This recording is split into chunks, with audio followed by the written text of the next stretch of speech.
Welcome to Emancipated Studio. Welcome my uncle, Uncle Stu, the old man on the block. Salute, salute, salute, salute. Welcome everybody here tonight.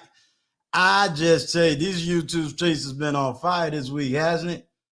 Boy, oh boy, oh boy.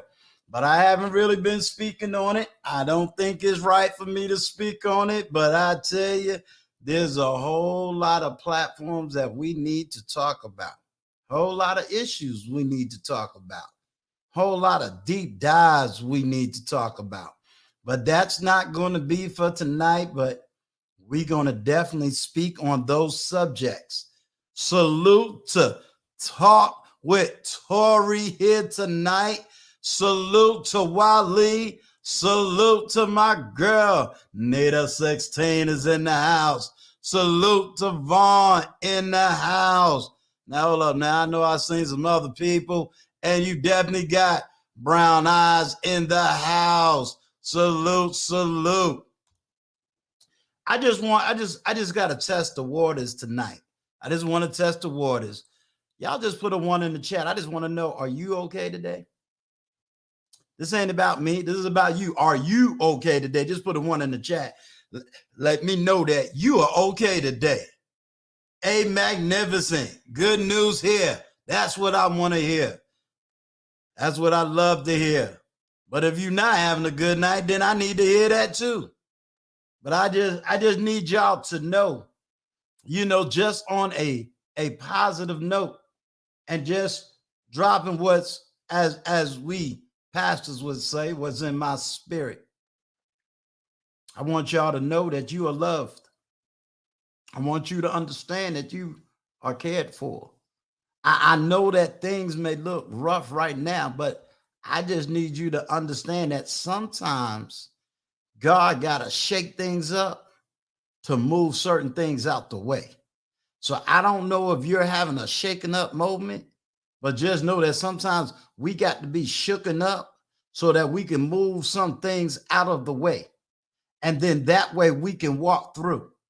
Now, as y'all know, I speak with the Bible. It says that when the children of Israel, what did they do? They walked on dry ground when it was time for them to get out of a hot place. So you just got to understand that this might be your dry ground moment that you're going to have to walk through. But just remember, as you're walking through that dry ground, anybody that's coming behind you may not be able to make it because they're not you. So you got to understand who you are. Begin to love and value who you are. Begin to understand who you are.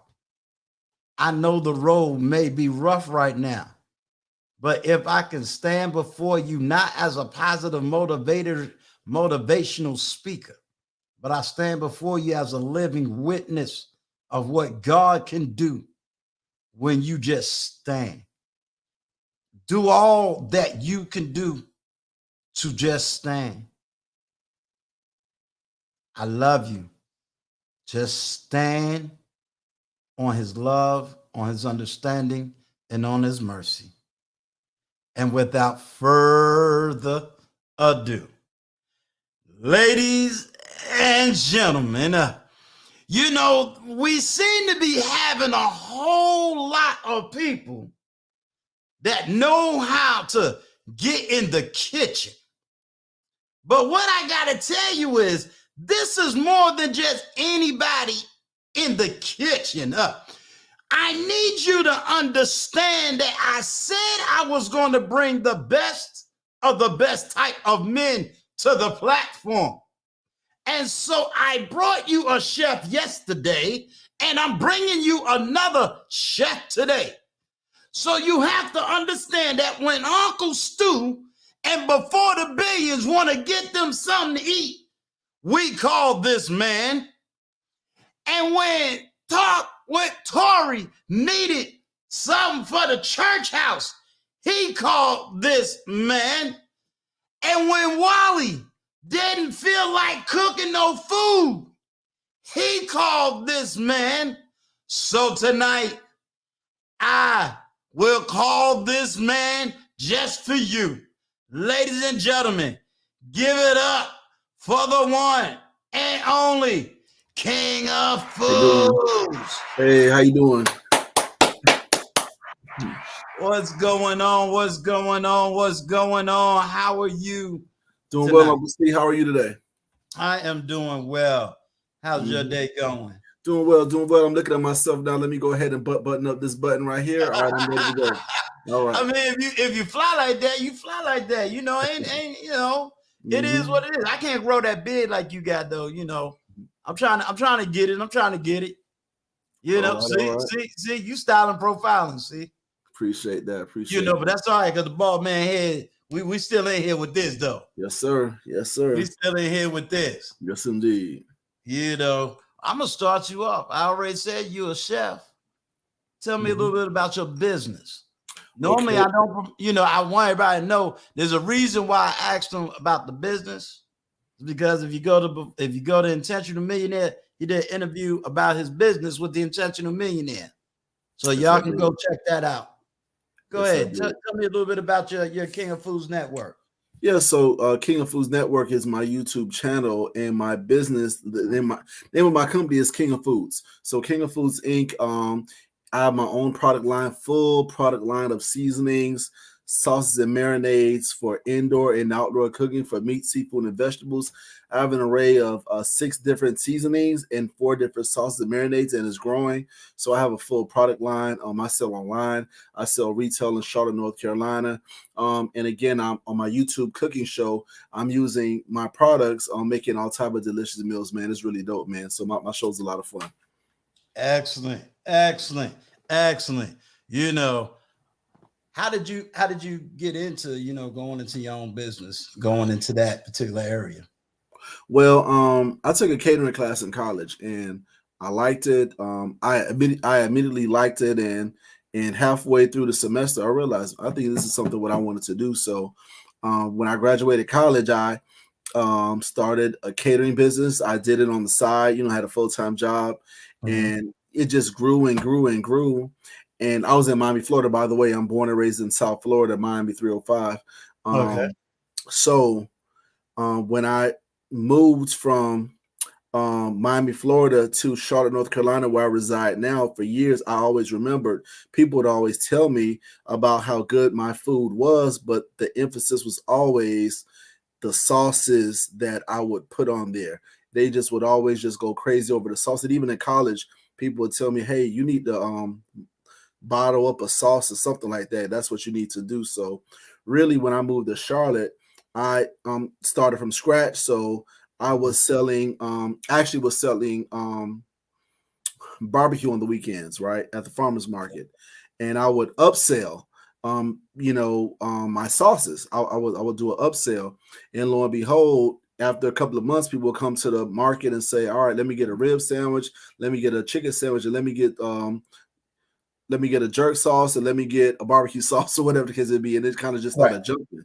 So it got to the point where I said, man, this may be something I may want to look into. So in the winter months, I went inside, because I'm from Miami, so I went inside to just sell the products until the springtime came, and I'll go back into selling the foods. But then when I went inside to just sell the products, and I just kept expanding from barbecue to meats, to seafood, to vegetables, and I just kept expanding, and it just kind of took off, and I never looked back.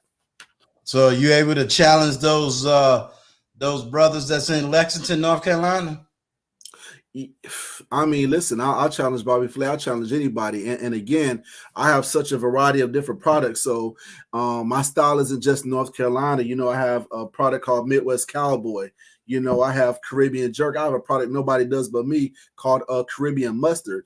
It's a fusion sauce between jerk and South Carolina style mixed up together. So I have a variety of products, man. I have a lemon pepper garlic seasoning. My seafood seasoning, they call that Old Bay on steroids. So I could just go on and on, man. I'm making up more product as I go, man. It's dope. Okay. Lucchese, thank you for the $10 super sticker. Let me ask you a question now. Now here's the challenge. I'm South Carolina. My boy Wally, he Florida, so he know he got that Florida down. That's And all right. Lucchese chilling out of Cali, So Vaughn what part chilling of out of Florida? Cali. So you got some people around the states now. So they might have to challenge your food tasting. I'm ready. I'm All ready, right. man. I'm ready. So Go to you say you kingofoods.com, man. Hey, don't order worry some about. online and Yeah. see Let what me I'm ask talking you about. this: growing up, you say you from Florida. Miami, Florida. Yep. So how was it living in Miami? How'd you grow up?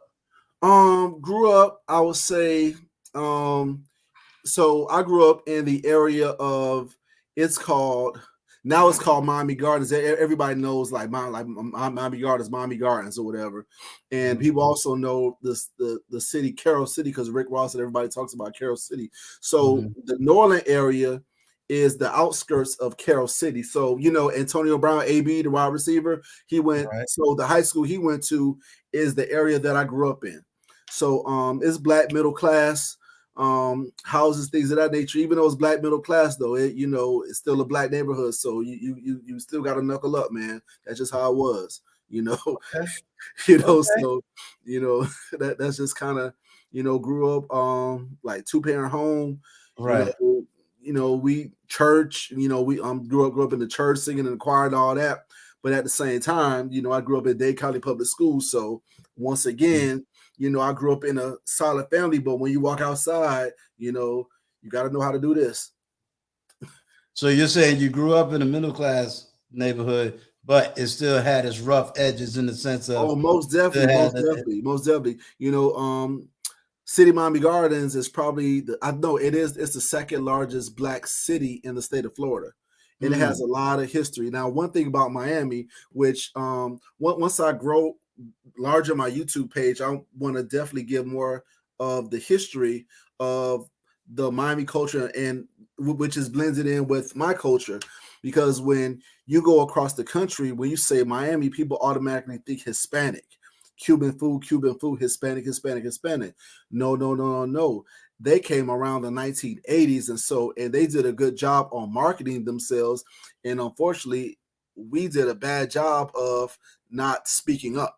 So the original Miami is really, and you may know this, it's really a melting pot between settlers from Georgia and settlers from the Bahamas. So they came in the early 1910s, 1920s. They built railroads, though they built different areas. So when you see the loud colors and all those things, and I would say Miami is really a fusion between Southern and Black Caribbean culture. So later on, the Jamaicans and the Haitians or whatever, but Miami has such a heavy Afro-Caribbean culture, but it's kind of like the Anthony Bourdain show. The unknown parts is kind of kept away, but it's so rich. It is so rich. Matter of fact, I'll put Miami Black Caribbean food against New York, against any other place. I don't think you want to do that in New York. So you done said New York. You're not ready for New York. Huh? You're not ready for New York. Vaughn, I'm not talking. I'm just talking about Black Caribbean cuisine. I'll go against anybody as far as my city. And I feel you because you're probably from New York, but I put that on anybody. I battle. I mean, I would. I don't know. I would love to see that. I don't know, because like I said, New York is international. We have nothing but worldwide people come through. No, I give you on the worldwide as far as Celtic cuisines, as far as Middle East, Indian, and all that. I give y'all have that, but I'm saying, but you want to talk about Afro Caribbean, especially in Miami Gardens where I'm from, I battle anywhere. But you guys have you guys have the international culture from all over the world. I give y'all that. But when you talk about that Afro Caribbean cuisine, you got to go on the other side of South Beach. People like to be on South Beach or be in Coconut Grove. Come to Miami Gardens, man. Go to Lorna's. You'll get some now. Now the customer service, they may be a little rude now. They may be a little rude, but the food slamming. Well, they rude. They ain't gonna get my money. That's how I roll. Hey, Magnificent. She said, Haitian in the house, Haiti in the house. Yeah. So growing up in Miami, what made you, want to now move to Charlotte? What made you go from Florida to Charlotte? Well, when you relocate, there's usually two reasons. It's a job or it's a significant other. It was a significant other. Things didn't work out for me, but it was one of those things where my business was starting to kick off because in South Florida, right when I left in 2014, and I just was voted 40 under 40 under legacy as far as the top black professionals in South Florida, whatever, under 40. So I was voted 40 and 40, and I moved for, again, a significant other. So I had to start from scratch again. And things didn't work out in that situation, but this was starting to kind of brew, and it was something special. And I'm like, I want to move back home. I want to go to the beaches. I want to go back to, auntie, uncle, grandma, my brothers, my cousins. But it was just something special going on in Charlotte, North Carolina. And, Now, you got to follow the money. You got to follow the let opportunity. me ask you a question. When it came to the breakup of the relationship, Mm-hmm. who did you put first, your business or your woman? Oh yeah, I was young and dumb, man. I put the lady first, which was, it was a simp move, but I learned from it. I'm gonna tell you, I back away from terms like simp. Okay. Well, you know what? Like, can I define that? Yeah, let me tell you why I say that. Because there's no platform that's ever had a full definition of that word. So I can provide you a definition if you like. Sure. Let me get a definition. So when I say simp, that means that is a man that pedestalizes. I hope I'm using, if I use bad grammar, forgive me, guys. Forgive me. You're fine. So a man that pedestalizes a woman above his interest at his own expense. That's simping. Now, if you got a woman and a man's supposed to provide and protect. That's what a man's job is supposed to be, to provide and protect, especially if it's your woman. But when you're pedestalizing somebody above you and you're doing things at your own expense, you know what I mean? That's my definition of simping. And I think nobody should do that, whether you're a man or if you're a woman. Let's talk about that. Let's go back. What was the purpose of your business? When you first got started, was you with her or was you not with her? Nah, I wasn't with her. Okay. So your business was your income. Is that my understanding? No, so I'm also in education. So I've always kept a full-time job. So I'll say that I have 2 full-time jobs. So pretty much I work 7 days a week. Okay. The reason I'm kind of going to stay focused and go back to the other direction is because for people that's listening, both in the chat and for people that's going to listen outside, I need you to understand that I deal with men on their experience. And I don't want men to get caught up in what I call talking points. Understood. You understand? Because everything doesn't fit inside of a talking point. Mm-hmm. And sometimes we as men don't know how to look in the mirror and really self-analyze ourselves to really understand, was it me pedestalizing or was it that I wasn't focused? Because see, there's a whole lot of different areas and each man is in their own separate lane. So no one man has a monolithical way of thinking. Okay. And I want you to be successful in everything that you do. So that's why I'm kind of honing in on this situation, because if you don't learn from your past mistakes, you will make the same mistake again. Absolutely. So even if, when we start getting into these terms, pedestalizing women, pedestalizing is really the worship. It means everything you do is out of worship. There's a difference between worship and being in love, and she couldn't accept it. And there's a difference between maybe I was slipping and I have to look at the mirror. Was I slipping? And now I'm going to use it as an excuse. So let me give you an example.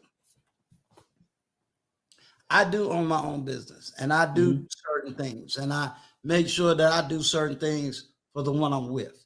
The key is, if God forbid anything was to happen, that I have enough income and resources to continue to move on and to survive. Okay. That's what the key is. So if you understand the key, there's nothing wrong with if you got a woman that's willing to work with you, help you, provide for you, give you that, and you messed up. You gotta look in the mirror and say, "Hold up, I messed up. I agree with that wholeheartedly. Yeah. So that's why I agree with you. Back to it, because I don't want you stuck in a talking point. Yeah. So because you're not going to find pedestalizing anywhere off of YouTube. You ain't gonna hear me say, "Well, I was pedestalizing." The only time those type of terms is shown is on YouTube, or it is a statement that is softly used when we see a man who's what I would define a man trying to save a woman that's just practicing extremely bad behavior. You understand? So that's why I asked you that, because what I don't want you to do is try to use a lot of manosphere stuff, and it may not fully apply. And I'm not accusing you that at all. So don't. At any time, if I use a talking point or whatever, feel free to allow me to, unpack that word, or unpack what I mean by that. Like you said, because a person may use a term and I may use that same term, but I'll say this: I'm willing to unpack anything I say on the show because I don't want any misunderstandings. Yeah, I want you to be successful at all times and in all ways. Yes, sir. You could be successful in business and suck in your social life. There's more than enough black men or men in general that are great businessmen. Can't beat them in the business, but their social life sucks. And I want you balanced. Yes, sir. I want you balanced. The other thing, and again, I'm not saying that this is what you're doing, so don't take it as something that you're doing, but I want you also not only to be balanced, but to understand what that means. So now that you're in Charlotte, where do you see yourself? And don't show me no more sauces. Talk to me. Where do you see yourself 5 years from now as a man? I mean, let's start personal. In my personal life, married, kids. I'm I'm working on that now as we speak. But married, kids. As far as being in the best financial situation as possible, being in the best constantly putting myself and my family in a position that they'll be well off if something were to happen to me. If I were to retire, so just in 5 years to really just constantly grow, as far as individually as a man, as a family man, Lord's willing, have children that I could raise right, just the whole gamut, man. I guess using the word American dream will be kind of vague, but yeah, at the end of the day, work hard, businessman, family man. Let me ask you a question. Because I want to help you and I want to help other men. Yes, sir. Let's take away the 5 years. Let's go to 1. What are you doing, or can you teach us in your 1 year plan? What are you putting together for you to be ready for? Now, I don't want and take money off the table to be ready mentally and sociologically for a wife and for children. If you take money off the table, let's do it. In place to do that. Yeah, let's do it. So, I would say first is what we're doing right here as far as constantly building yourself as a man, watching different platforms. I'm a believer in the Bible, reading the Bible, getting more understanding, talking with elders, talking amongst your peers, always self-analyzing, always self-assessing, looking to be healthier, and also this is my belief. What I'm learning, and I think this is what's lacking. This is what I believe that's lacking. So we're doing a good job I believe, in teaching young men, and how to be a husband, how to prepare to be a husband. And even as far as children, being hands-on, practical, and also, because I grew up playing football, I grew up playing sports. So I always have the mindset of it's never good enough. You always want to be better. Don't just be satisfied. Always take that extra step. So, as far as being the best man possible for a woman. Now, I would say this, Uncle Stu. I've been hearing lately the term vet. You need to learn how to vet a woman, vet a woman, vet a woman. However, I don't know if I believe we don't do a good job in teaching men or young men how to vet a woman, like what the blueprint is. She just can't go to church and smile and have a nice frame or whatever and just know how to cook sometimes. But we have to, as men, we have to be taught on how to vet a woman and what that looks like. So it has to be twofold, on how to prepare to provide and protect for a woman and a family, and how to be the best version of yourself for you, but also how to find a helpmate. Like, what does a helpmate look like? Because the word vet is just so vague. So, I believe that that's something that we need to also put some emphasis on as well, because you could be the best version of yourself. You could be Superman, but if you marry a fool, at times it's for the birds. Well, let me give you that answer. This is so far what I would define as anecdotal. Okay, so it means I ain't playing with a whole bunch of statistics and all this other crazy numerical stuff. A man that doesn't know himself is not going to know the woman that he's looking for. Okay. And if you don't know who you are and you don't understand the business you run it, then you ain't ready for a woman anyway. Why? Because every man that runs a business is trying to do what? He's trying to learn how to build that business so that he can have time. So if you know what you're doing in your business and you understand the plan of your business, then you should easily be able to vet a woman as you would vet an employee. But a lot of men don't know themselves, so they don't know what they're looking at because they don't know what's inside of them. So since you brought the Bible up, what does the Bible says? In the very beginning, if you go to the book of Genesis, it tells you that before God can even give man a woman, he had to first make sure that Adam can do what? Manage a garden, manage himself, subdue the garden. It wasn't until he was at the peak of his management that it says the Bible put him to sleep, and then he gave him a woman. Can I speak on that, Uncle Stu? Hold on one sec. Okay. Hold on.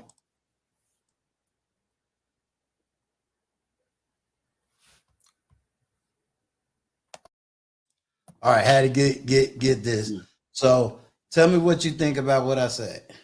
I agree, Uncle Stu, partially. Okay. I think there's an assumption that if a man knows himself and he's one with God and he's one with himself, then automatically he would know what his helpmate would look like. And I believe that's an assumption. And like, let's stay in Genesis. I believe it's Genesis with Abraham. What was Abraham in Genesis? Yes. Okay, so when Abraham wanted to find a wife for his son, and he sent his servant out to get a wife for his son, right? So when the son went back to the homeland, because the women in that homeland had a certain level of virtue and stature and things of that nature. He had to figure out what kind of woman would that be. And you saw in Genesis that there was a certain standard that he had to vet a woman to be the bride of his master's son. Because if that was the case, he would have just picked any old woman and said, here you go, Isaac, you're a man, so therefore she should just fall in line. If that's not the case, even though you're the best man and the best version of yourself, a woman, you have to still have understanding on how to vet a woman. You just it just can't be an assumption just because you You're may doing be the best. fine. You're doing fine. You're doing just fine. Go ahead, keep going. You help me to help you. Keep going. You're doing fine. No, I kind of You're but doing yeah, fine. so like just the assumption of because you're the best version of yourself and you know who you are as a man, I don't know if you could assume that automatically you know what that helper looks like for you. As that's my viewpoint on that. Okay.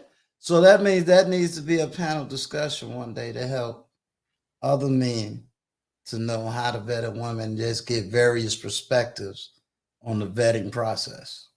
Would you say so? Man, I think that'll be dope. That'll work. That'll work. So now, what would you tell young men that's been in your position or is in your position, that feels, hey, I can't make it, I'm stuck, I'm struggling, etc. How would you advise them? I would advise them, put God first. I know that's a cliche. Put God first, put your faith in him, go in the bathroom, cry for about 10 minutes, cry, sob up, whine, all that, like close, like lock the door, cry for 10 minutes, whine, sob, get all that out the way, go wash your face real fast, clean yourself up, and go back out there and one step at a time and just keep marching forward. There's an old saying that that my partner likes to say, by the yard it's hard, but by the inch it's a cinch. Just keep putting one step forward. That's what I would say. In wisdom, because like you mentioned before, Stu, you want to be able to analyze, write down notes. I like to use football. Okay, we lost 35-0. All right,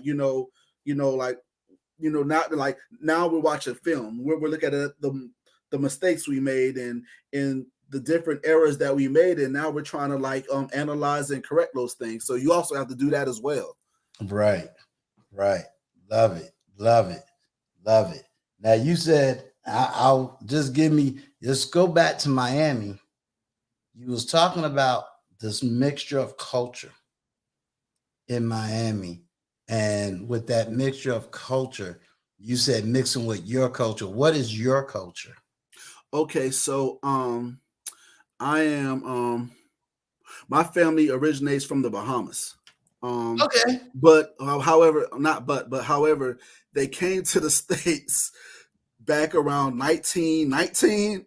So we've been over here about 100 years. So even though my culture is Caribbean, kind of a black, I consider myself a black man at this point because my people have been over here over about 100 years, but I still embrace the cuisine and some of those traditions I still embrace, but I'm more black man than anything, but I still embrace some of those Caribbean cultures. Excellent. And where did you study in college? I studied hospitality management. But my concentration was actually hotel management. A lot of people would assume that my concentration was restaurants, but my concentration was actually hotel management in college. Okay. What did you learn being in hotel management versus hospitality? First thing that has helped me today, if you major in hospitality management, by the way, I went to Bethune-Cookman University, HBCU, Black History Month and all that. But all right, let me give you I didn't go to one. My sister went to one, but you good. Go ahead.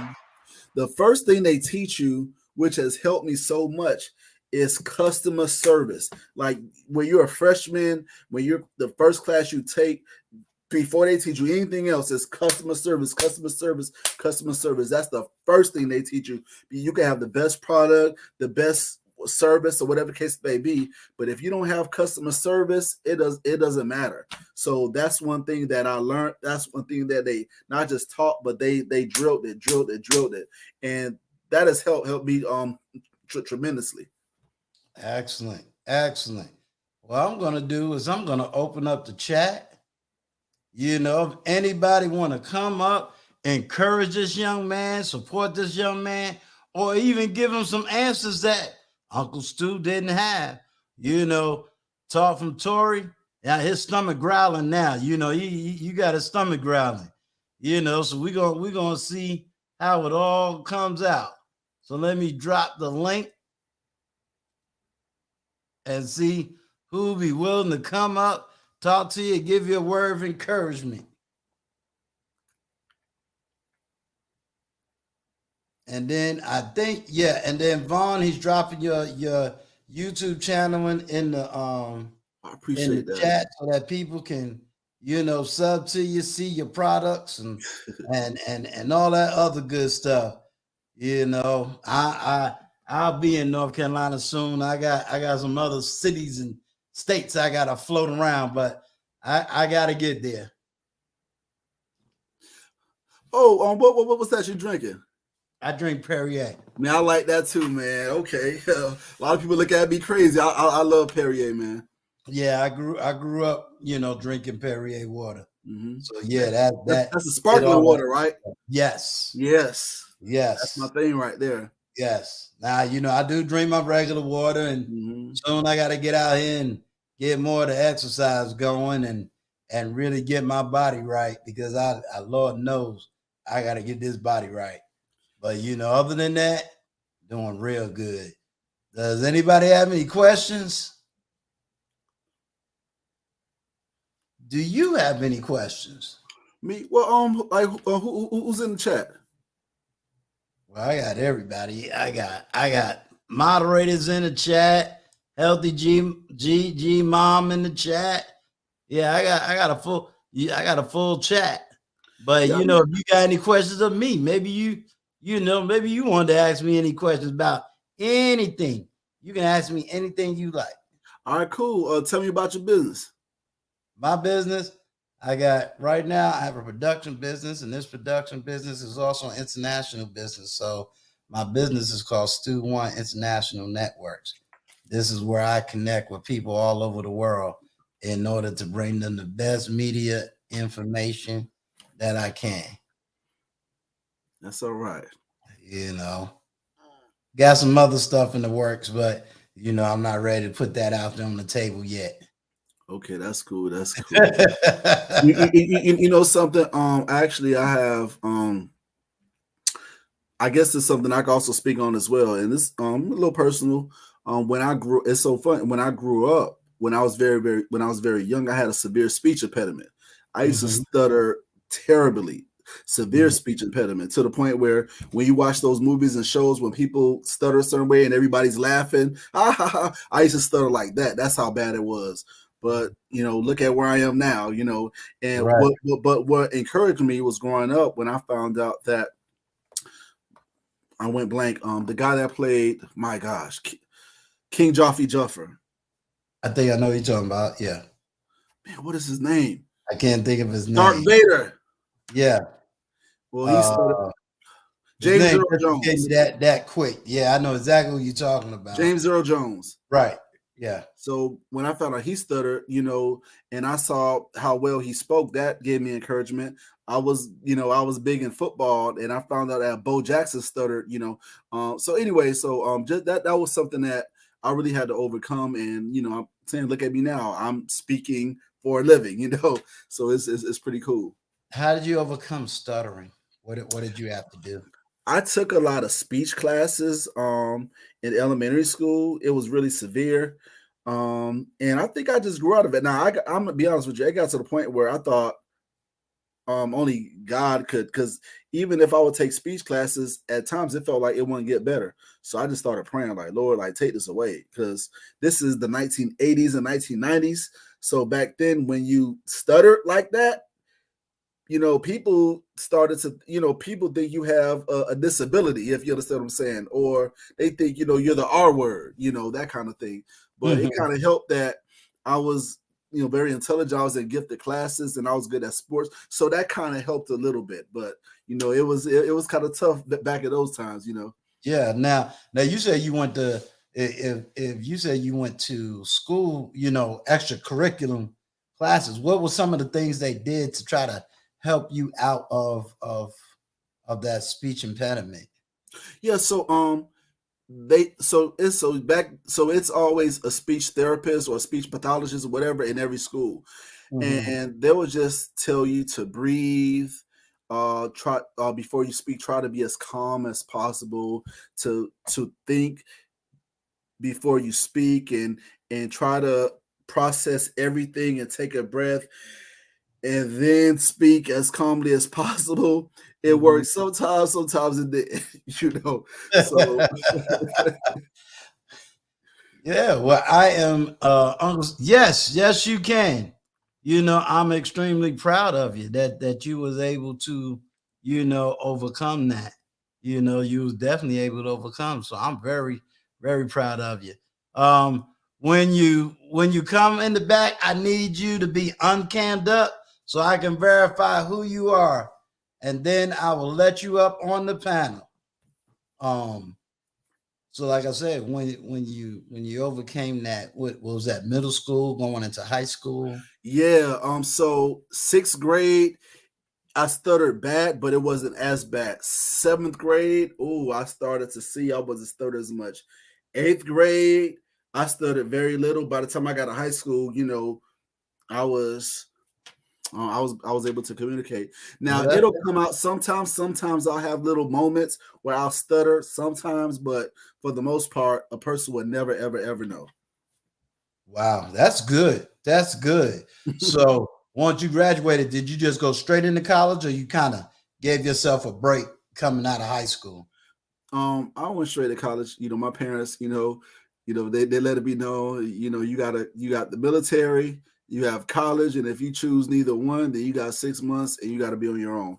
And um, I grew up watching a different world, school days and those things, and then I also would visit college campuses. So I did know at college campuses, the rumor would also saw it was always 12 women to one man. So, I didn't want to go to the military. I was like, do I want to, in my mind, do I want, because I watch the movies, did I want somebody to wake me up 4 o'clock in the morning screaming, cursing at me, and I got to run 3 miles a day?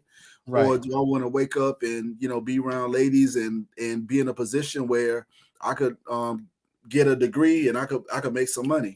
So, and right, then I also still was kind of pursuing football. So I was looking to try to walk on and things like that. So so I went to college for those reasons. I was pretty good in football, but then I started screwing up on my grades. I screwed up. Actually, it was crazy because I was in gifted class. Actually, I graduated with James Jones, the general manager for the Phoenix Suns. That's my classmate. okay, But cool. I from gifted classes, AP classes to the point where my senior year, I wasn't eligible to play football. That's how bad I screwed up. Mm, So any scholarship, any opportunity was a wash. So by the time I graduated high school, I'm trying to, catch up or try to, but it just didn't work out. But I mean, it all worked out for the best. but sometimes, we gotta learn that our failures is not our failures; it's just another stepping stone for success. Mm-hmm. Mm-hmm. And that's the part that I like. Uh 7 Mile Drum says he can do something in that kitchen. He said he can get down. 7 Mile Drum gonna have to tell me exactly what kind of foods he cook. You Mm-hmm. know, got all these brothers that know how to cook. So you would say that your specialty is more in seasonings and sauces. Yes. And if someone were to ask me what's my specialty in cooking, could I do it all? Yes. But if I had to pick, if I had to battle anybody and if I had to choose my cooking style, I would always choose the grill. I would choose the grill. Okay. Cool. Cool. All right, I got you. Got one in the chat for you. There you go. What's going on, sir? Ain't nothing much. What's going on, Uncle Stu? All right. How's that? Appreciate you coming up. You know it. I gotta show my boys some love. All right. So what you got for me tonight? Well, really, I just wanted to give my boys some encouragement. Do you mind if I ask you how old you are, my brother? I'm 40, brother. Oh, okay. You 40. You said you about to in the next 5 years you plan on being married, have kids. Your story is very inspirational to the average man as well, too, bro. Like you're not the only person that's going through what you're going through. It's a lot of people that's. I see you have a food network. I'm a chef myself, so I understand like how hard life can be as a young black male in America at this moment. Even though some people say that it's not as hard as it used to be, it's way more easy, it's way more money. You can do whatever you want to do. But I just wanted to give you some words of encouragement, bro. I just wanted to tell you, keep up the good work, bro. Keep your head down, stay on your square. Don't let nothing or nobody get you off your path in life, bro. I want you to be successful as a black man in America because we need a bunch of black men like you, like Uncle Stu, like myself personally. I'm not out here getting into nothing I'm not supposed to. So, I mean, it is what it is, bro. I don't want to interrupt you guys. No, I'm here. you're right on target. You're doing a great job. Keep talking. You're Well, doing a great job. I'm here, Stu, Uncle Stu. So, you know, we can get back to the topic. You know what I'm saying? I'm here. I'll chime in. All right. So let me ask you. Sure. Can you give an example of staying on your square? You know, as far as yeah. So because you hear that a lot. Hear that a lot. Make sure you stay on your square. Like, so could you give an example of what that would look like for a brother? Well, okay, so there's a lot of curveballs thrown at us in life. You never know what it might be. You might get pulled over tomorrow and lose your license to where you can't drive back and forth to work. So how you gonna get back and forth to work? You'll catch Uber. You ain't making too much money. You ain't making that much money to where you can't afford Uber. That's why you got your car. But now you got to pay for Uber. That's taken out of your monthly income that you're getting in. Now you might have kids. You might have a girl. Everything costs money. So that little curveball that you might get in life could take you off your square.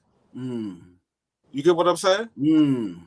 So if you prepare ahead, you don't have to worry about the things that can happen or can come. Now, it's always something now. Don't get me wrong. We black men in America, it's always something. But sometimes you got to make something out of nothing, you know? So that's something, you know, you got to make it nothing. You got to make something out of it. Make something out of nothing. You see what I'm saying? Like, I agree with that. play on words, but, you know. And I agree with that. And you said something that really hit me. Because as we know, it's not, Black Seinfeld or Uncle Stu, not that something might happen, but something will happen. You understand what I'm saying? Like, something will happen. That's a fact. Like you said, it's about preparation. So when it happens, because it's going to happen, we have a little nest over here that can preserve us until we. Yeah, absolutely. Black Seinfeld, he wants Yes. to know how to vet a woman. What do you say? See, okay, me personally, I don't believe chivalry is dead. First of all, I'm a gentleman. But I used to be a nice guy, but nice guys finish last, so I had to stop being a nice guy. Okay. I'm a gentleman, but I'm being funny, guys. But anywho, I am a gentleman, and the way you vet a woman is there's nothing wrong with taking her out to dinner. Mm-hmm. Why not take her to the best restaurant in town? Why not? If that's what you're gonna tell her you're gonna do it. If you tell her you want to take her to Ruth Chris or you want to take her to get her the steak on the first date, why not? Take her to get that steak.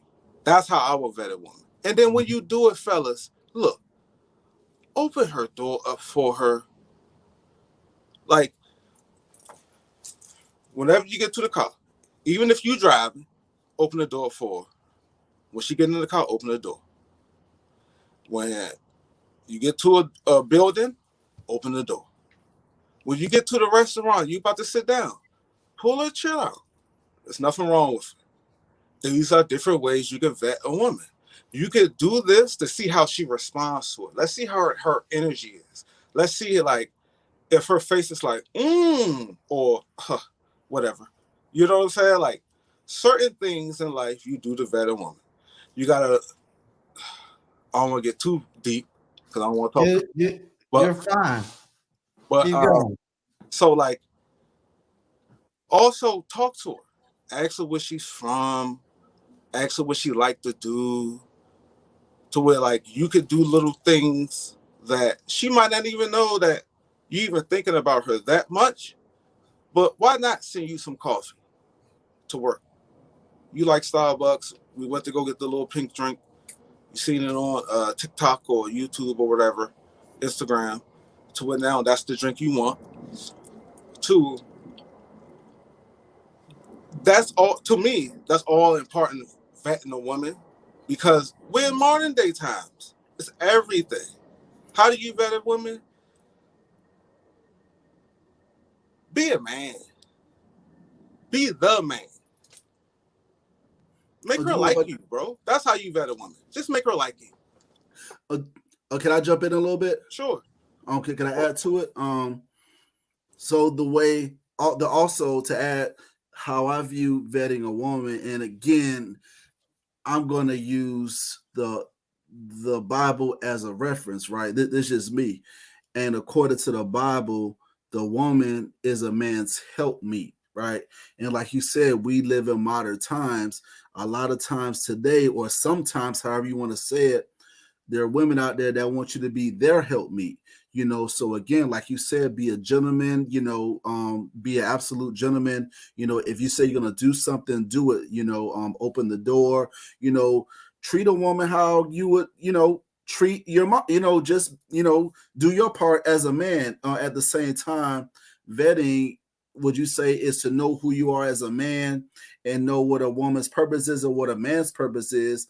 And like you said, if speaking to her, if she's telling you, well, I don't do this and I don't do that, and you don't see her with the spirit of giving, if she doesn't, if she has more of a spirit of receiving than a spirit of giving, maybe that may work for another guy, but for me, that's not gonna work, because I'm looking for me, I want to see a spirit of giving. You understand what I'm saying? Because as a man, and also, I know you mentioned being a nice guy, and I had this thought recently, because I at one time I struggled. I said, man, I'm a nice guy, but nice guys finish last.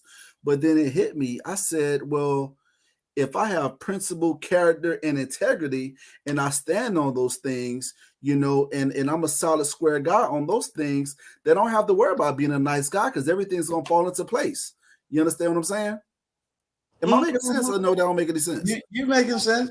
It's like if I'm a man of principle, character, and integrity, and I stand by those things, like you mentioned, brother, being on my square, then I don't have to worry about being a nice guy. You understand what I'm saying? Because I'm on my purpose, and it'll all work itself out. That's how I'm viewing it at this point in my life. But I think every man starts off as the nice guy, though. I mean, like, again, if you have principle and character, you're going to protect, you're going to provide, you're going to be chivalrous, you're going to do all those things to make sure she's safe, to make sure she's having a good time, you making sure she's good. That's your job as a man, But I'm saying, but on the other side of it, eventually, for me, I need to see somebody with I would say, I'm not going to say a feminine version of that, but I need to see a giving spirit, not necessarily a receiving spirit of, oh, thank you, Kelly. Thank you. Eventually, you understand what I'm saying? In our conversations, if you know that I like grits and eggs, invite me over, you know what I'm saying, and make me some breakfast and say, hey, I heard you say you want some grits and eggs, so, I whip that up for you. But I guess for me, I need to see more, a woman that is okay with being that helper, and also to look at where I'm trying to go in life, where I'm focused, and her trying to add or help me in that. Am I making sense? Yeah, I'm I'm here with you. I'm listening. We listening. You know, I was watching Aaron Darnold. You know, they just won a Super Bowl. The Rams just won a Super Bowl, and I was looking at his wife, and I kind of was impressed because a lot of times when you have millionaire wives or the wives of athletes, you know, they're kind of from what you see on television. They're sitting back, and you got the cooks cooking, you got the maids, you know, cleaning, you have the nannies, you know, taking care of the kids. And I'm like, well, what is she there for? You know, and she ain't doing nothing. But when I saw his wife, you know, she's cooking his meals like she knows, oh, my husband, to stay 280 pounds, he needs to eat about 5,000 calories a day. So you know, she's making the egg whites, she's making this, she's on top, you know, of those things. She's like scheduling out his days, or she's making these phone calls to make sure he's at this place for this photo shoot. And I'm like, that's a helper right there. That's what I'm talking about. Well, let me say this. My twin brother, Coffee Talking Tech, with the $10 super chat. Yeah. Yo, much love, Stu. Yeah, this is my bit. That's my, I gotta say, baby brother, because I think I got him by 2 years. But hey, Vaughn, make sure we put Coffee Talking Tech's YouTube channel in the chat. You know, Vaughn, that's also the person you're gonna probably need to go to for your tech questions, the ones you was asking me. So make sure you check out his YouTube channel. That's all he does. So he talks YouTube, all the stuff you need to do YouTube, etc. And I'm also getting ready to get his partner on the panel too. So yes, check him out. Coffee Talking Tech. Okay. Yes, check him out. yes. I'm gonna Vaughn's check him about out. to drop his YouTube channel in the chat. I love challenging people. So let me challenge you. I got Black Seinfeld, which Seinfeld was my favorite show. Some people would say I'm the Black Jerry. yeah, I ain't mad Jerry at it. Seinfeld. All right. Yeah. Some people would say, and I want you to challenge the argument, okay? Okay. Some people say, man, all that stuff you talking, man, I ain't doing that with no woman, man. That's simping. Remember why I told you I don't like doing definitions? Then I want you to put that in your head. Then I'm going to come back up to you. Here, I'm going to challenge you. You said, man, I want a woman to give to me. Give. And I understand where you're coming from. But let me challenge that thought. And here's the challenge. Why should a woman give to you if you have nothing to offer?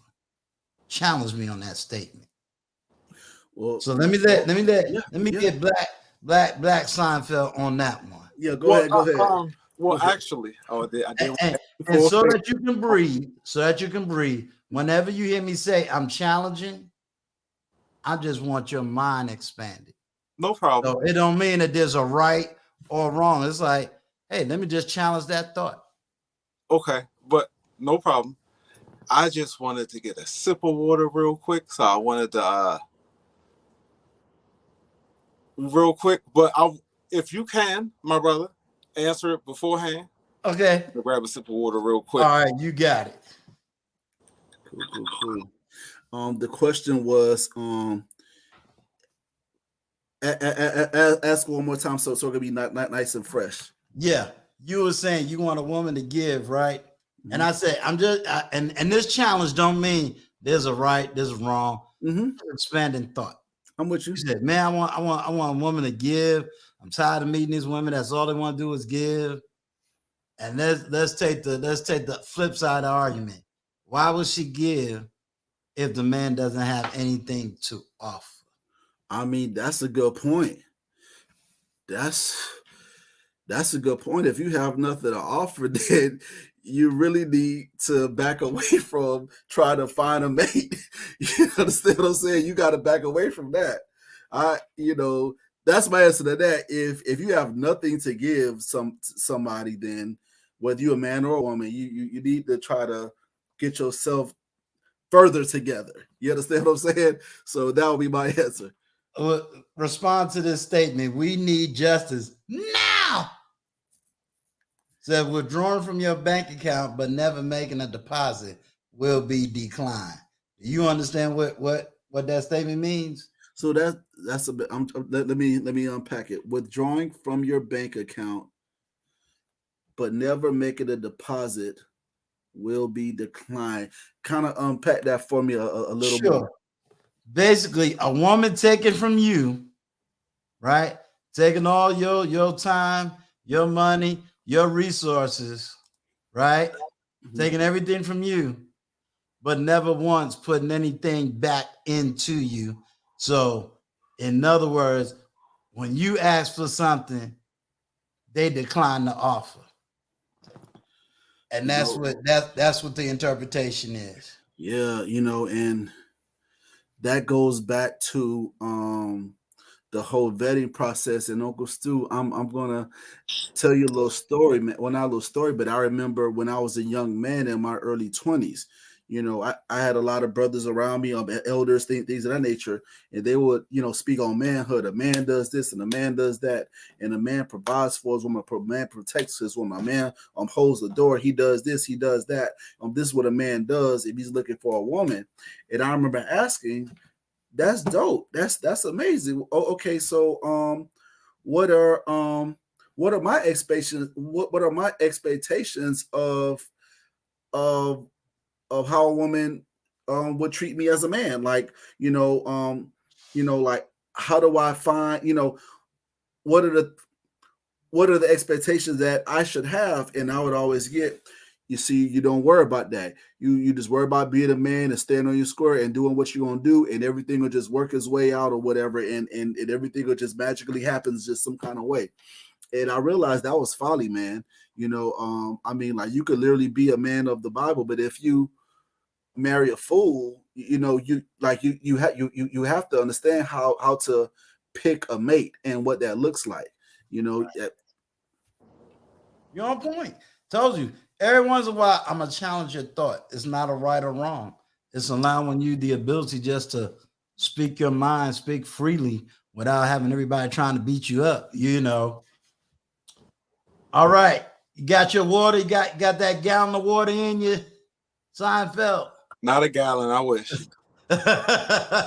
That's per day. Per day, I do a gallon, but not Oh, that's good, quick. man. I'm trying to get to that level. But not that quick though. But I gotcha. Uncle Stu, can you Sure. ask me the question over again, please? Yeah, I said all the stuff that you said, opening up the door, taking her to Ruth Chris, which means I know you and GA, all that nice stuff, buying the flowers, etc. There are some people that would challenge that argument and Call say, me a simp. man, that's simping, man. I ain't doing all that stuff. How do you say to that statement? So, okay, look. To be honest, everything is simping. So it's a little simping, of course, but like, to be honest, you gotta simp a little bit. They girls, bro. They're girls. They're women. Like, you don't simp. Like, you don't move out of town for her. You don't lose your livelihood for her. What you do is you do a little type of simping, because if not, she not gonna like you, bro. She not gonna mess with you. To be honest, she's not gonna talk to you, bro. If you don't do certain things that a woman wants, she not gonna mess with you, bro. If you want to do what you want to do, like homeboy, I don't want to call you homeboy. I can't see everybody's names. Thanks. King of Food Network. People tell you, like, how you say, like, well, people tell you stand on your square and do this and do that. Yeah, that's what you're supposed to do. But that's the man's mind frame in your cerebral cortex. That's just in the back of your mind, bro. Stand on your square is just on the back of your mind. That's just like, you got a Monday, Tuesday, Wednesday, Thursday, Friday. That's that, bro. Like, everything is just, stand on your square is verbatim, bro. That's what just happens. So you gotta stand on your square regardless of women or not. You gotta separate standing on your square from women, bro. Thank you. Women are one Thank thing you. and not the Repeat that one more time because that was something I wanted to, I've been waiting to hear. Say that one more time. Regardless of a woman, you got to do still what? stand on your square. Women don't have Absolutely. nothing to do with you stand on your square, young man. Absolutely. Not at all. Not at all. You always stand on your square. You get your women afterwards. That's what the people. That's what they talk. They just talking so fast. Everybody talk fast. It's modern day times, bro. Everybody twist their words. Everybody talk fast. Everything happening so quick. You gotta talk fast. Absolutely. Mr. Anton Dames told me I need to work on my elevator pitch. Black Jerry, let me ask you a question. Do you think there's a difference Call me between pardon? You could just call me Seinfeld. Seinfeld. Is there a difference between being a simp and being a gentleman? Because Sure. the reason why I asked that, because I know I remember you were just saying that everybody has to do a little simping, but It's a in little my simple mind, and being a gentleman. Yes. yeah, in my mind, what you were describing, I was thinking that's a gentleman. You know, that's okay. So, but you know what it is? I think we all have different definitions of simping. Like simping is what you were talking about as far as me putting a woman's interest above my interest at my expense. You understand what I'm saying? And me getting off my square, me getting off of my mission in life, and to, you know, I used the word pedestalize earlier, but for me to defer to her, you know what I'm saying, and the things that she wanted and she needs at my expense. You understand what I'm saying? So that's my definition of simping, if that makes sense. But we talk about being a gentleman and treating a woman right and providing and protecting, you know, I don't see that as simping. Do you remember I said to you earlier why I don't like using certain words? And I said to you, there are too many definitions for one word, so you don't have it. So what I did was I challenged him and I said, certain places they would say this. And I wanted him to challenge the argument. So what when I tell you I'm trying to elevate the conversation, it is because if I went throughout and I am in the manosphere, so there's no shame in that. But if I went throughout the black manosphere, I have 5 different definitions for simping. You're right. That's why I don't use the word. You understand? Because certain definition of simping is what he said. I call it being romantic. Yeah. You understand? There's a certain statement that he made when he said he kept using the word simping, but every time he used the word simping, I use it being romantic. Now, one of the things that I'm going to stand on is regardless of you have a woman or not, you still got to eat. Regardless of whether you have a woman or not, you still have the ability to have a business. Having a business is just a source of income. Having investments are a source of income. You understand? So if I know that I'm building let's take this YouTube thing.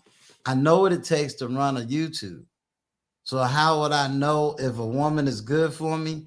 She might be able to come in here and run the administration so that I can run the production.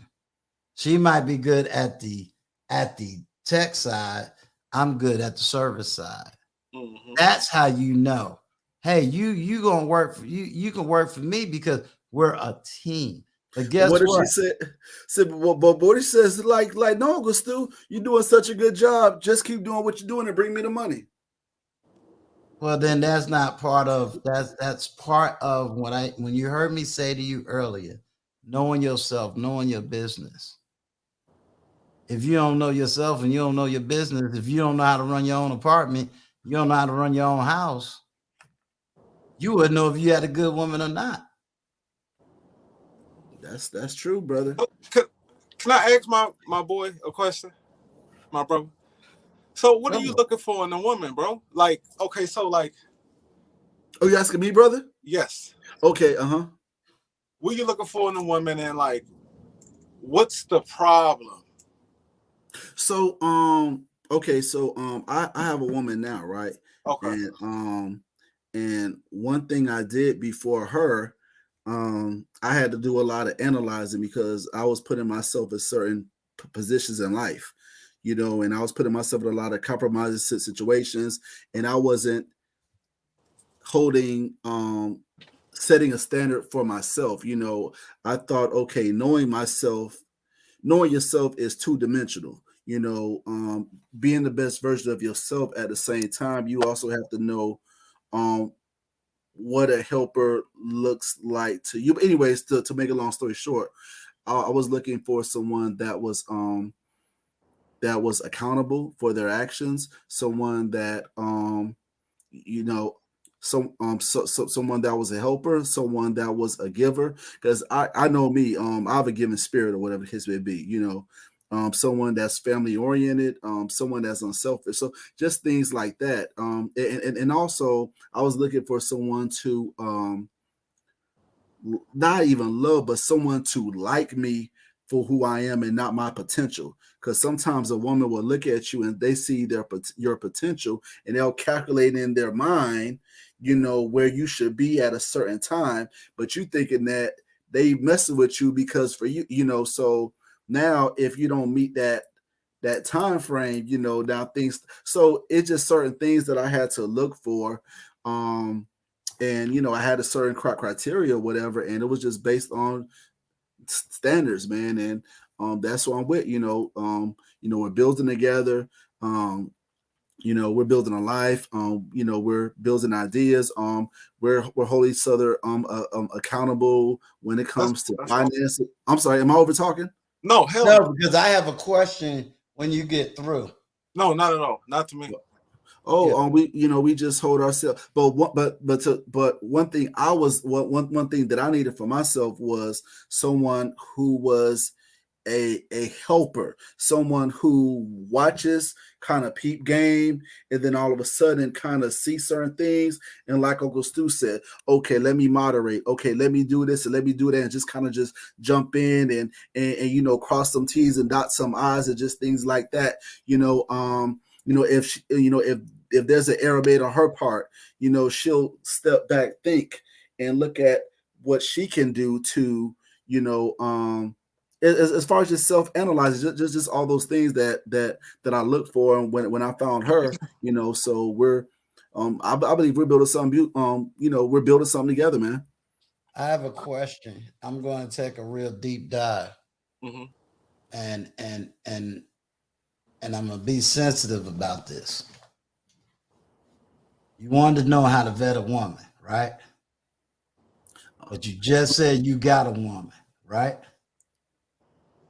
My deeper question is, why would you worry about vetting a woman if you got one and listen to me, hear me out. You got a woman, right? Are you pleased with the woman you have? Oh, Okay, let me No, it's not. no It's no not no taking no a no dig. no I want no you to no understand no where I'm going. no Are you yes, me, yes, pleased? so yes, Now so, watch this. Watch this. Watch this. Watch this. Watch this. Watch this. I'm gonna drop wisdom on you. go ahead. Ready? I'm gonna ask you some questions, but then I'm gonna drop this wisdom on you. and spicy. Are you pleased with the woman you have? Okay, all right, so let me answer that question. Mm-hmm. Yes. Now, earlier today, I don't know if I didn't articulate myself correctly. What I was, and if I didn't, forgive me. And what I was looking to articulate was, I was believing that I was saying that brothers don't know how to vet women. As far as we need to be taught as men on how to vet women, like we're taught how to treat women, we're taught how to treat women, but we're not taught how a woman should treat us. So I'm just speaking generally, I was speaking generally amongst black men. But yes, me personally, I'm definitely pleased with the woman I'm with. I had to figure it out. Now, I wish I would have figured it out at 22, 23, 24, 25, even 30. I figured it out later in my 30s. You understand what I'm saying? But there's young brothers out there. I don't want a 22-year-old brother. I don't want a 25-year-old. I don't want a 30-year-old. I don't want them to go through the things that me or other people go through and gone through, and we had to learn things the hard way. Now let me ask you a question about what you went through, and I know it sounds like I'm cutting you off. Nah, go ahead.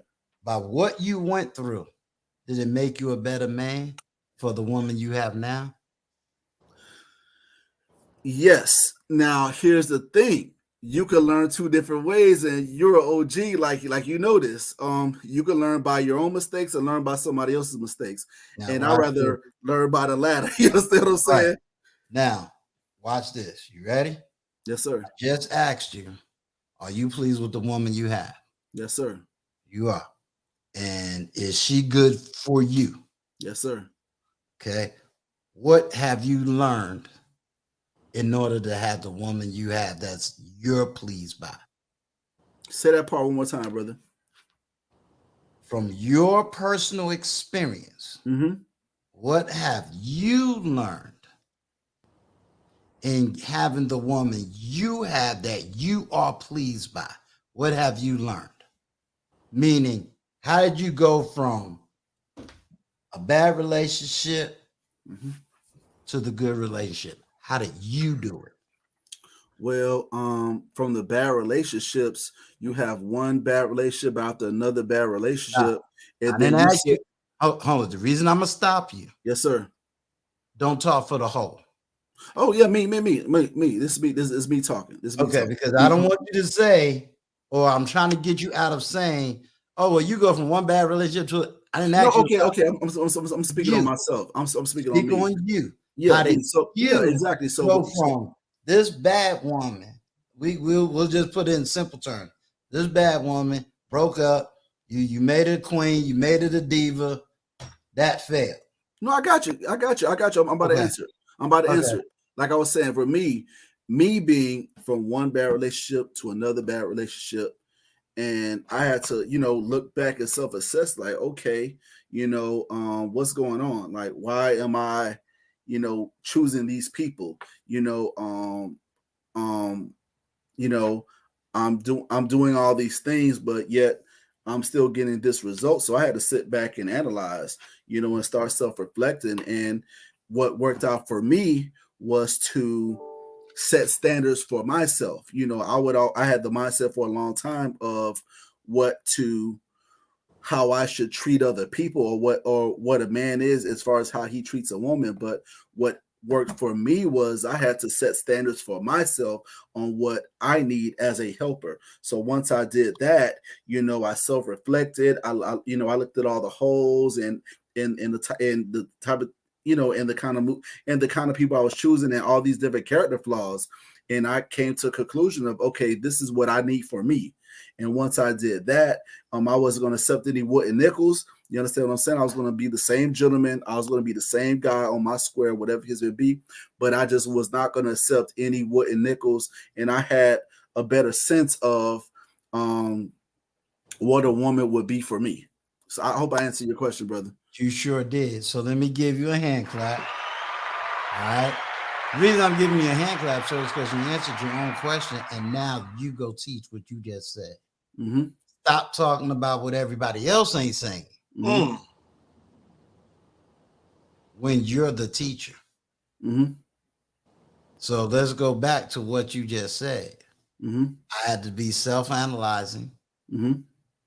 I recognized that in me, I didn't have no standards for myself. I developed some standards for myself, which is also another way of saying some self-love. And once I began to love myself and put standards, I was able to see the substandards of women around me. So I knew what was good and what was bad because of the standards that I had. And when that woman came in with those standards, guess what? You found her. So instead of looking for people to give the answer when you have it in you to give, be the leader you want to see. Be the teacher you want to see. Most definitely. Don't look for other people. You be what you want to see. See, I can't run around and say, well, we need leaders. We need this. We need that. Then I'm a baby. If I see a problem, what is a businessman supposed to do? Oh, brother, trust me. Solve the problem. Yeah, trust me. I really I speak on it at the same time. I'm speaking on it individually and adultly because I'm not in the manosphere like that. So You're not. You don't have to. Let me get rid of all these words. You probably not even in, bro. You're not in the manosphere at all, bro. It's not no such thing, bro. Well, it's not for us. Okay, I received that. Okay, no, I'm gonna dismiss that statement too. No, Don't sweat terms. Yeah. Your manosphere is a YouTube, originally started in the 90s. It was a white manosphere, then it became black. It's a whole nother history. But what I will say is male leadership, you have it already. Yeah. Whether you're on YouTube, TikTok, or just a brother on the street. I agree with that. You have the answer. Be the leader and the teacher you want to see. You understand what I'm saying? In other words, you already there. So when a young man come to you, how do I vet a woman? Brother, be self-analyzing. Learn to love yourself. Learn to set standards for yourself. Standards. Stay on your standard and keep moving. Uncle Stu, you may disagree with me on this, and I'm okay with that because you're the OG, man. I believe what took me so long to see that light was because of modern day society, and let's just say modern day society where as I'm coming up and as I'm coming up, I came from a time where when I'm dating, if a man and a woman got divorced, the automatic thing you heard was, oh, they got divorced. What did he do? You know, and I had a bunch of, and I'm gonna say something. I love my elders. I love the women in my family. They raised me. I love them to death. But it just was the content. It was just all around me. It was just it's always his fault. It's always his fault. You know, and I had to figure out to break away from all of what society says and say, F that. I have to have standards for me. And if I have to be a one-man army and stick to that, that's so. But what took so long was that I was listening to my elders. However, unfortunately, maybe my circle wasn't giving me the best advice. So I think that's what kind of took a little longer for me to really, you know, have enough experiences to say, okay, you know, I need to, you know, again, have my own standards and see things for myself, you know, and read things on my own, you know. I don't know if I'm making sense. You're making perfect sense. Perfect sense. Yes, that was the way it was done. Yes, that was the exact teaching. Yes, at one time, yes, that was successful. Guess what? It isn't anymore. And because I remember speaking like, hey, I'm dating this woman and she's doing this and she's doing that and she's misbehaving like this. And it was always, well, you know, like, you know, well, what did you do? Or, you know, maybe if you did this or maybe if you did that. It was just zero accountability, man. It was exactly. And what I'm saying to you is I totally agree that there was a time where you could do all that and everything was in theory okay. But guess what? Times has changed. The dating market has changed. The whole philosophy has changed. I will tell you with boldness, you know, back in the 80s, you didn't know a whole lot of black millionaires. Today, there's more black male millionaires than you ever had back in my day. You got more blacks who went to college than back in my day. You got more blacks who are owning businesses, and you got more black billionaires in my day. Things has changed. Things has definitely changed. So you're right and exact. And it's okay to say what you said. Yes, you're right. You're absolutely right. So you're good. Black Seinfeld. Yes. Do you have a YouTube channel? Well, yeah, but it's a struggle YouTube channel at the moment. I'm trying to. I started my podcast a while back, Okay. and I'm trying to transition everything from my podcast over to YouTube. My podcast name is also The Black Seinfeld. I'm Okay. on all the major platforms, whether you're on Spotify or Apple Podcast and streaming services, or Anchor, or wherever you guys are on. If you just Right. Google, I'm there. The Black Seinfeld. Okay. I'm All sorry. right. No, you're good. That's what I was asking. The reason I said there is a manosphere is there is one. It got a long history. Everybody may not agree with everything being said in it, but it is known. It's been in national newspapers. It's been in academic books. But when I say being in something, not in something, or learning from something, you know, it's huge. The manosphere all in all is extremely huge. So it's not something that is just a YouTube thing. It is even off of YouTube, but it's about where you're getting the information, living the best life, understanding it, and moving on. It's a place that I would say for men in different areas of their life. You know, you got older men like myself that's in one area. You got 40 something in a different area, 30 somethings in a different area, 20 somethings in a different area. Go for it. My bad. I'm sorry, guys. Uncle Stu, Sure. you know I said I was struggle streaming. Your boy's phone about to die. I'm so sorry. You are fine. It's about to. But I do want to ask a question. I want to ask Sure. you back to back, real quick. Okay. So, what's the difference between the manosphere, right? Mhm. The black manosphere, Mhm. and then being red pill or red pill? Your phone about to die, and you're gonna ask me that question. Yeah. See how I do it? See how I do All right. It's real simple. That's a good question. Real simple. Appreciate it. Why it started basically in the white manosphere. White manosphere brought it up back in the 90s.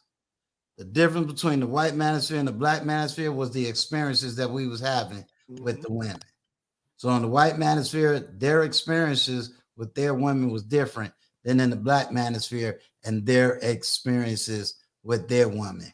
Red pill, that's a whole nother subject. However, I am getting my boy Edward Anderson, and I'm gonna let him define red pill for you. Okay. All right. Okay. So he will be on, you know, once I get all the dates squared away, he'll be on, and you make sure you look after. Meanwhile, you can go to Mosaic with TJ Washington. He was on her platform. It's also on my community tab. But you can go there, listen, or you can hear him for yourself. I've heard that name before. Yeah. Or like I said, I'm working on getting him myself. So, you know, right now he's trying to do some things. As soon as he finished, he'll be coming over here to hang out with me. So you can wait until he come here or check out his platform personally. Well, Uncle Stu, I want to hang out all the time. I can't come all the time. I know you can hang out with me all the time. I want to be your co-host. Can I do that? No, I don't think the wife gonna allow that one right now.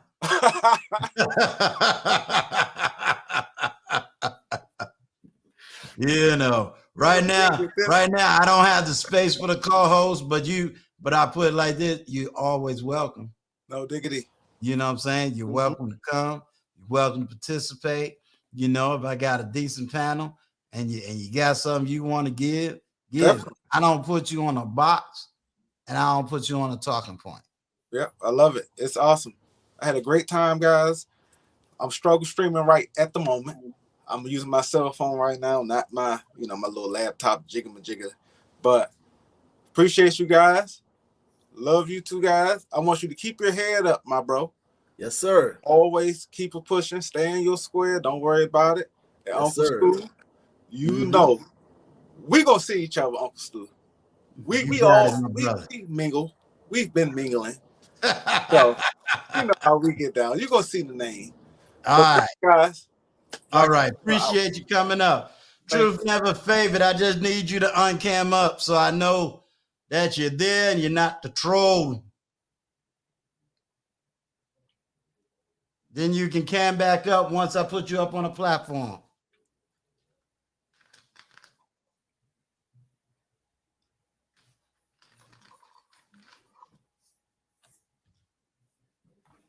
But yeah, what I was gonna say.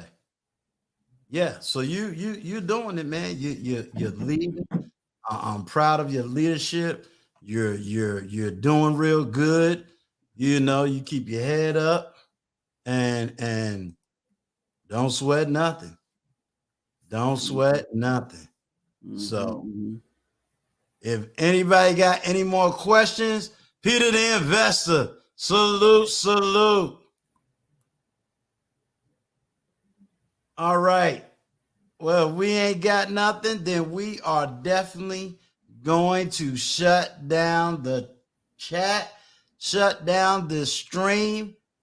King of Foods, I am doing nothing but praying for the best of you, and we will be in Charlotte because I got somebody down there in Charlotte too. So we're going to check you out, put you on camera down there, let everybody know how this food is tasting. All right. All right. Yo, we had a great conversation, and I'm proud of you. You keep up the good work, young man. Thank you, Uncle Stu. All right. Just don't. I'm going to shut down the stream, but don't you come off the platform. Let's talk in the back. All right. To everybody in the chat and everybody that came by, you could have been anywhere on these YouTube streets, but you came and hung out for a while with Uncle Stu, the old man on the block. And like I said, hit that subscribe button, hit that like button. And remember, every time you subscribe, you're not a number, you're a person. And I see you as a person each and every single day. So to all of y'all, may the peace and the blessing of God be with you tonight. Peace.